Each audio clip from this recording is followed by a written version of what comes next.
Well, on the eve that the king of the world, James Cameron, is about to relinquish his crown as the king of the world in terms of all-time domestic box office receipts, as his film was about to be overtaken by a little Star Wars film by J.J. Abrams.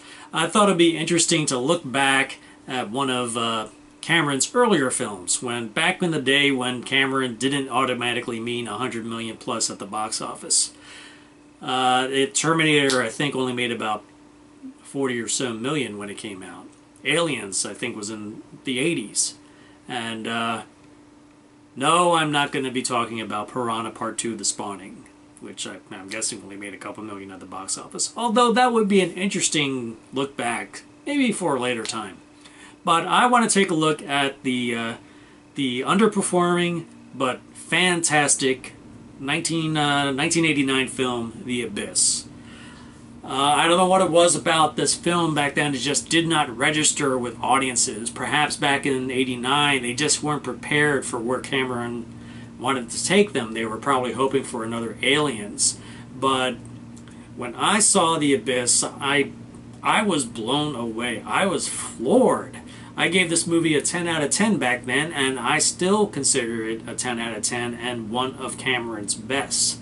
I'm probably in a minority, and they probably think it's too much of an overrated film, but I think opposite. I think it's underrated.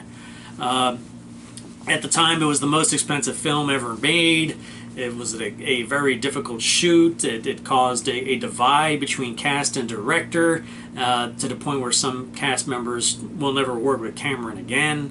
But in the end, it proved to be a powerful story, and featuring some fantastic acting, directing, incredible visual effects. It's everything a fan of science fiction films could ever ask for, and it was a fantastic science fiction film. I should warn you that there will very likely be spoilers dropped here and there for The Abyss. If you have not seen The Abyss, stop watching now and then check the film out and come back later and have a look. I'll be addressing not just The Abyss, but the extended cut of The Abyss that came out a few years later on Laserdisc. And that one is just as good, even though it changes things a little bit tonally.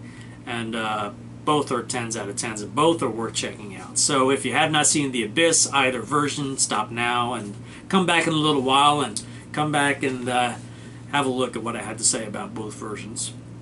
So The Abyss, the original theatrical version, when you watch it and you get to the end, you realize basically it's this powerful love story between a strange couple that just happens to be involving aliens. And you don't realize that until the very end of the film, that it's really about these two reconciling and coming back together, and that reconciliation shows the aliens that there is something in mankind worth saving. And that was a powerful message that love conquers all, almost.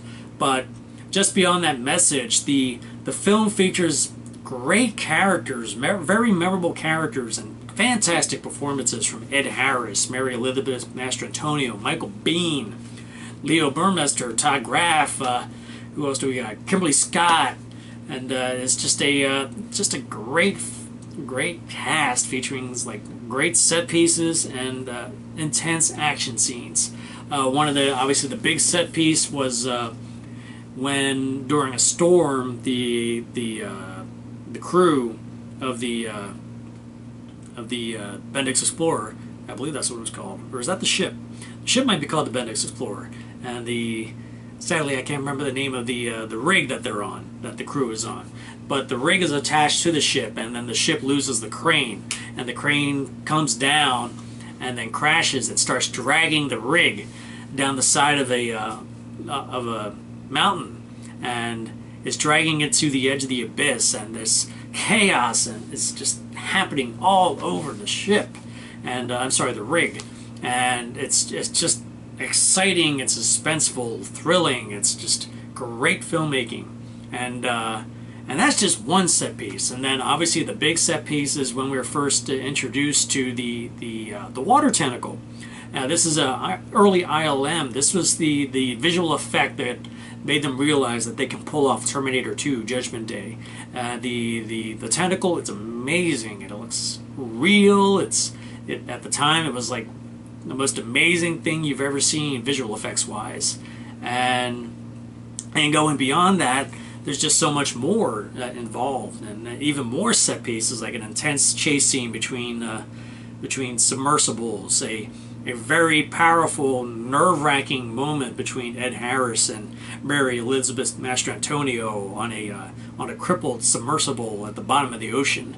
And then there's the fantastic reveal at the end when Virgil, Ed Harris's character, has to basically has to go to the bottom of the abyss and comes across what's awaiting below. So there are just so many great things that was present in this 1989 film that I was still amazed that it didn't do well at all. I mean, granted, $50 million back in '89 was decent, but it's a kind of movie that I'm sure even 20th Century Fox was hoping to break 100, maybe even 200 million if possible. Again, that thing, I'm not sure what the budget was at the time. I'm willing to bet it was $70, $100 million or something like that. But like I said, for me, it was a fantastic film. And then years later, we get the extended cut. And there was talk about sequences that were filmed or not completed for The Abyss that was intended to be included in the film, but they wanted the film to be, the full cut would have been close to 3 hours, and the studio wanted something shorter, so obviously they decided to lift a lot of sequences. And the extended cut of The Abyss is definitely the version that I prefer. This version includes the much talked about tidal wave scene where the aliens show their power and their ability to the world as they create this massive tidal wave that is basically making its way around the world, and then at the last moment before it crests, it's stopped and held by the power of the aliens to remind man that basically they're not the only power in the universe, and that all this destruction that they threaten to lay upon each other is pointless and worthless when you realize there's a greater power out there. And as I mentioned before, the film, the original Abyss, at least to me, came across as basically a love story that happened to involve aliens. But this one actually turns into a cautionary tale involving aliens, and not so much the romance that was so prevalent in the original cut. So it totally changes the meaning of the film from being a very human story to being a alien story. And while I love the human story of the first one, I still prefer the scope and epicness of the extended cut of The Abyss. And that one I highly recommend seeking out. I mean, outside of the tidal wave sequence, there's so many other scenes that were added in. I can't really remember because it's been a while since I've seen either version. And at this moment, neither version are available on Blu-ray. So I no longer have my copies on Laserdisc, DVD, or even VHS because I knew I would eventually get it on Blu-ray, but lo and behold, to this day, they still have not surfaced. Pun intended. So, The Abyss and The Abyss Extended Cut, I give 10s out of 10s. They are clearly one of Cameron's best films, and a highly underrated sci-fi classic, in my opinion. So, have you seen The Abyss? Have you seen The Abyss Extended Cut? Please comment below and let me know what you think. Did you like them? Did you hate them? Did you hate both versions? Or are you like me? Do you consider both versions classic sci-fi cinema? If you like my review, please hit that like button below. And if you haven't already subscribed to my channel, please do so you can stay on top of my reviews as they come in. So, until next time, we'll see you at the movies.